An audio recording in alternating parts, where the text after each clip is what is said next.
Hi garden friends, happy Sunday, happy succulent Sunday. So I'm out here in my backyard and I'm getting ready to make a succulent arrangement with beautiful succulents. But first let me show you the planter I have here. It's a pretty big round hypertufa pot. It's about 12 inches or so, maybe even bigger. It's nice and brown, nice and sturdy and heavy. All right, and now I'll get to my plants. And I'll first show you this Haworthia Fasciata. So beautiful, also known as zebra plant. And this one is supposed to be variegated. So they are a lighter green, like a lime green, but check out that detail on their leaves. They're like, like bumpy stripes just going up their leaves.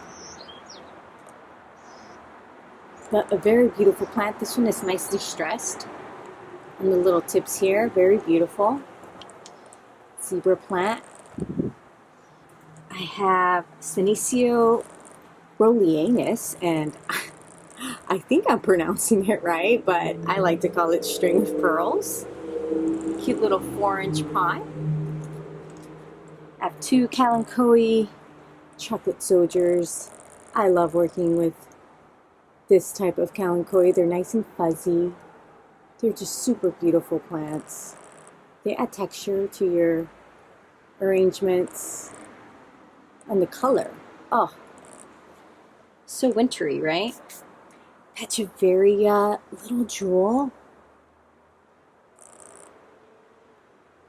It's a light green right now, but they can get like pink and purple. Oh, super beautiful. You see the tips there, a little dark.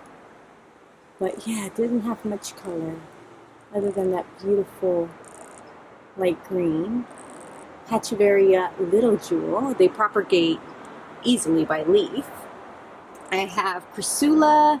This is Crassula Falcata, propeller plant. So they grow nice and tall. And this one is a little beat up. You can see it's a little burned there. Yeah, haven't been taking care of it as I should. But they get very tall and they grow in this kind of like shape. Like they're stacked, but the leaves are nice and long. I mean, just such a unique plant. You see the top? It's like an X. Super cool. I'll be putting this one in the center of this planter. Ooh, this is a small Aloe Brevifolia. Super pretty aloe here. They're like a light green. And oh, one mother plant can make tons of babies. Like I have a cluster of this plant in my front yard, and it has like the mother plant, the one in the center, has like 50 babies around. It's crazy. It looks so beautiful. Oh, and I have here, of course, let me get to this side here. Oh, Aeonium lily pad. Of course. It's going to add some color to this arrangement. Beautiful. And the last plants that I have, let's see. Oh, well, plant. This is an Echeveria. Ooh, blue Atoll. Check that out. It looks like a rose, doesn't it? Oh, it's so beautiful. And this green-blue color that it is. Oh, so beautiful. It looks so delicate, doesn't it? Oh, I love it. Echeveria blue Atoll. So I'll start by filling my planter in, and I'm sorry, oops, didn't mean to shake the whole thing, but my tripod here that I have going is kind of like in my way, so it's probably gonna be a bumpy video because I have to like work around it. Anyways, get sidetracked there. So my soil, my succulent soil, very porous soil. I filled up my planter with it all the way to the top. And I will start with the propeller plant. Make my well right in the center there. And just hook that little root system in there. Settle the soil around it. And there we go. So far, so good. Okay, so I know what I'm going to do with my bigger plants. I don't necessarily know what I'm going to do with the smaller ones, with the little 2-inchers. So I'll start with my bigger plants.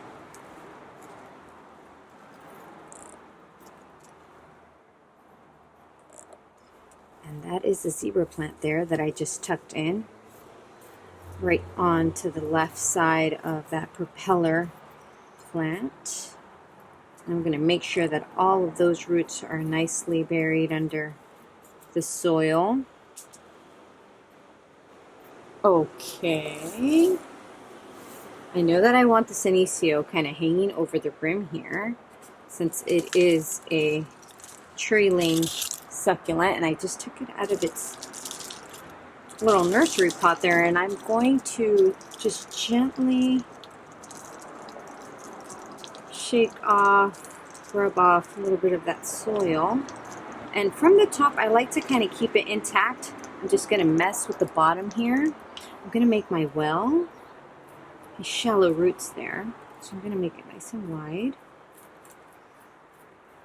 Dig in a little there, and I'll put it this direction because I know that these little stems here are going to end up growing off the rim there. So I want to put those in the front and not in the back.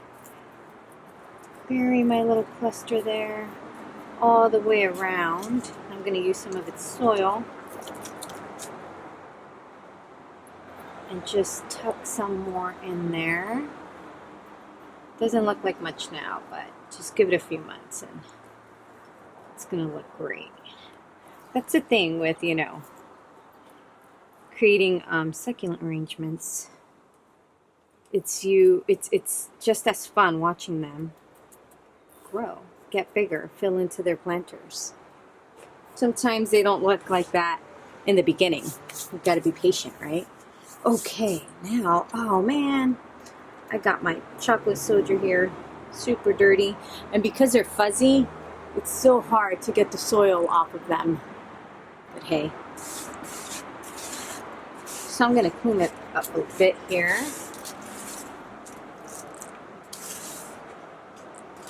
If you don't mind. Okay, there I go. Okay. So I still have... Okay, so this is another one here, and I probably should put it towards the back here. Yeah.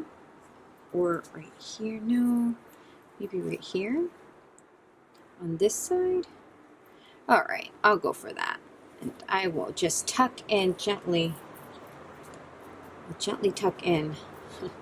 Said that backwards. My Echeveria blue Atoll. Right on this side over here. I think it'll look good right there. Now I have the Brevifolia. So where should that go? Maybe like right there. Yeah, why not? So I'm just going to poke it right in there.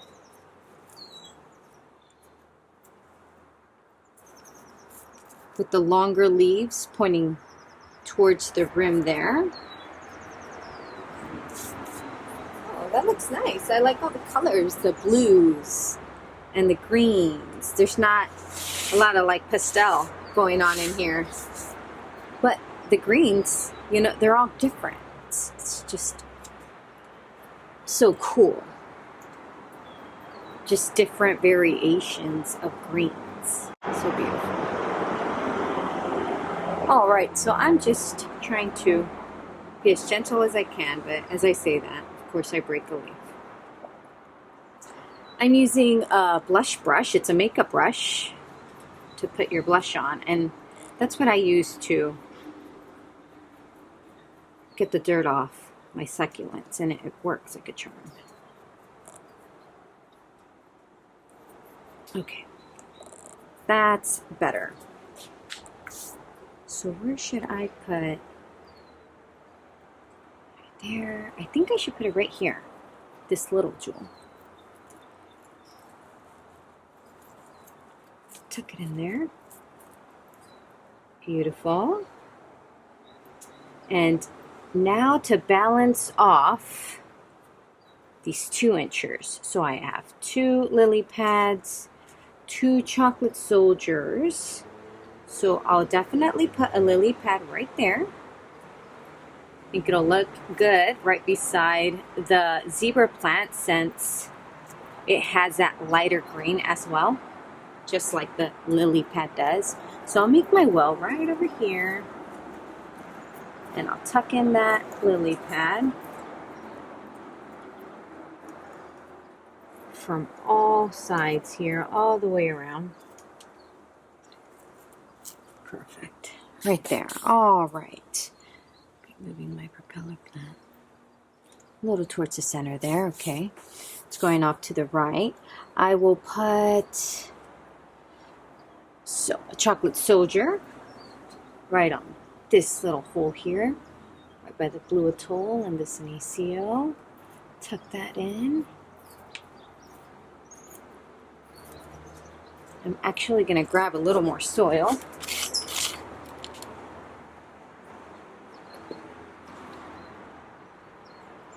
Put some on this side here.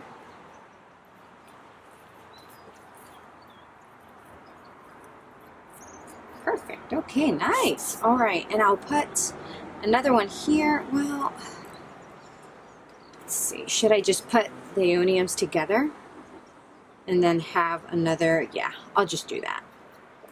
Since the second Aeonium needs a little more space, it seems that this is the only space here that I have for it. And that's okay. I'll just tuck it in there with a little more soil.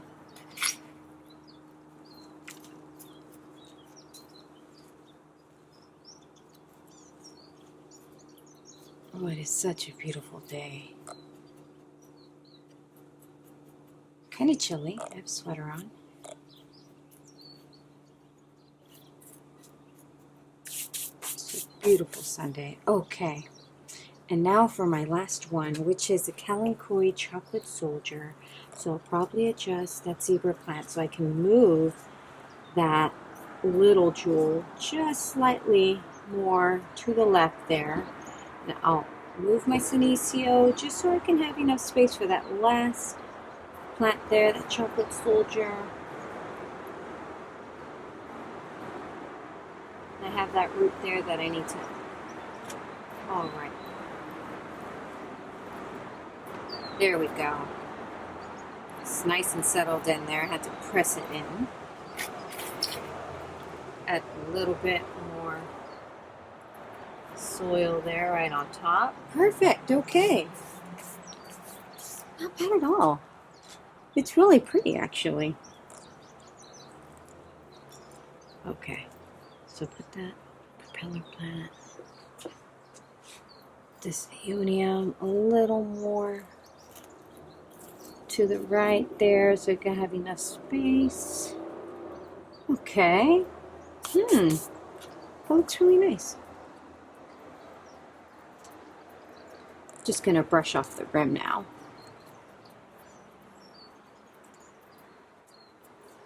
And I'll be adding some stones, and I will start the back and work my way around towards the front. And I feel that the stones really give it that desert look, so I always add them, but they also retain some moisture when you water them, so they don't become bone dry,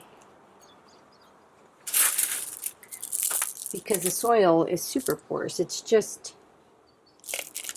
all I use is vermiculite or pumice or perlite with regular potting soil, equal parts.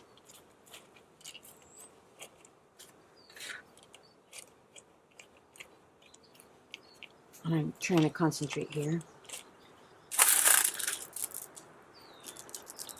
So because the water passes through that soil, because of the pumice, you know, It's good to have the stones on top because it keeps it kind of moist, even though succulents don't really like to be moist, but not as moist as not wet. I'm over here sidetracking, guys, and I don't know what I'm saying here. Okay, just trying to finish off the final step to this arrangement.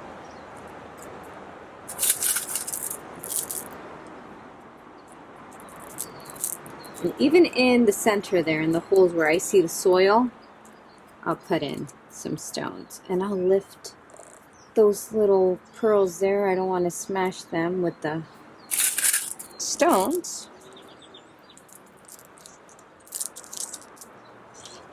And I'm almost done. And I think that it turned out so nice.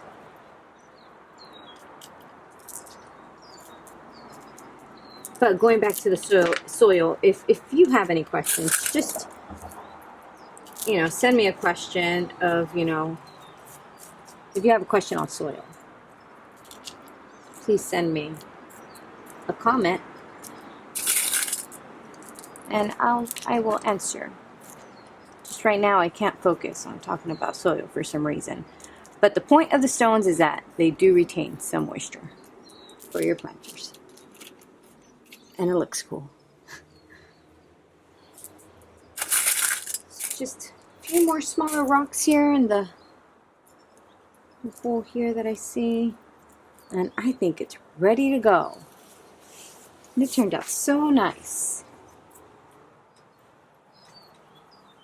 So green. Oh man, I really like it. Very cool. All the blues and greens I really like. Anyways. Well, this was a relaxing arrangement to make on this Sunday. I feel good. And I hope everyone's having a nice Sunday. And I hope that you enjoyed watching this video. And until next time, bye garden friends.